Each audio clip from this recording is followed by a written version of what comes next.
Hi, I'm Ginger Rem. I'm Martine Leduc.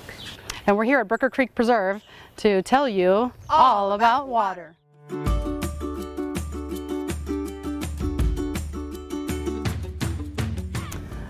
We're at the pond at the Ed Center, and we are going to investigate and see what kind of critters we can find. We're going to do some dip netting, and we've already seen some frogs this morning, so that's very exciting. We're going to see what else we can find. So I'm going to get some water just from where the critters are already living. This makes it so that it's the same temperature, it's the same acidity levels and pH levels, dissolved oxygen levels, so they're used to it, so it helps them. So what I'm doing is I'm just kind of scanning the pond, and I can see a bunch of tadpoles over there on the ground, like on the bottom layer, so I'm just going to kind of scoop underneath them. I'm going to make sure to get the leaves and things because they will try and hide. So let me do that. I'm just letting some of the water drain out. There's some mud and muck on the bottom, which is very common. Can be kind of stinky, smell like rotten eggs a little bit, and that's just sulfur. But here I can see a tadpole.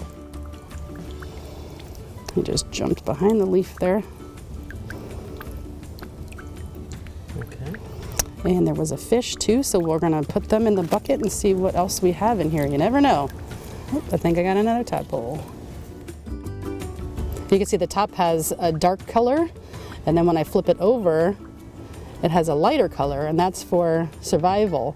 So when a predator is above it, it kind of camouflages into the ground to the bottom, and then when the predator's underneath it, it kind of matches the sky, so it acts as a way for it to kind of camouflage into its environment from a predator that's in the water with it.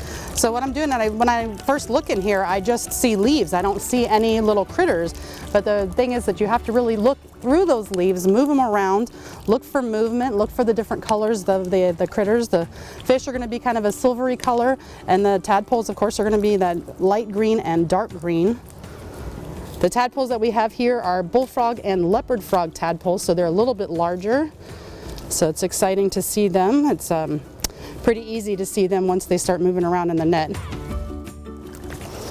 And one thing, of course, you always want to make sure if you're dip netting in Florida, you always want to be aware of your surroundings, look around you. Here we can always have venomous snakes or alligators, so it's important to be aware of your surroundings. Also, it should go with a friend because you need a buddy. It's being safe. Here's another little tadpole. A lot of little critters in here today, which is fun.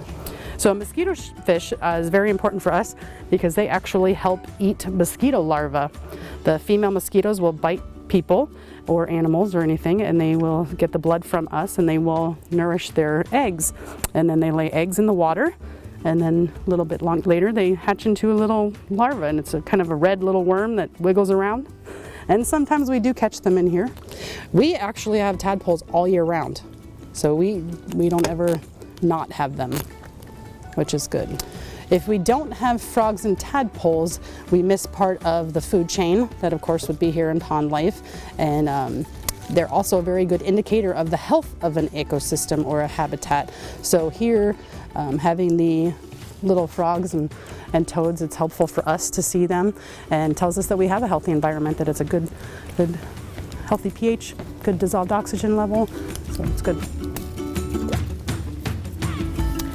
I know it's a lot of fun to do the dip netting, but you have to remember too that you can't just go to any park or a facility that has ponds.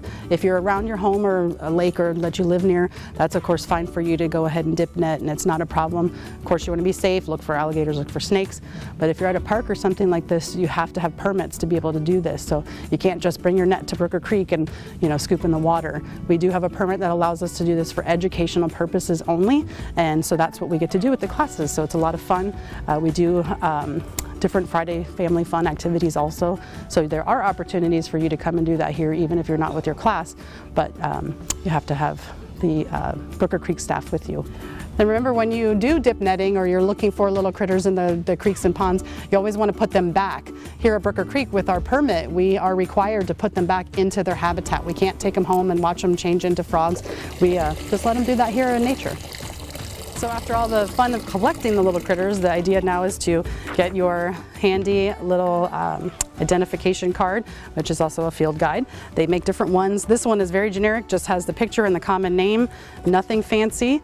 and then what you'll do is you'll just identify it. So you look for features or characteristics that the little creatures have, and then you just identify what they are. I hope you had a great time learning about some of the little creatures and things that we have at the Education Center Pond.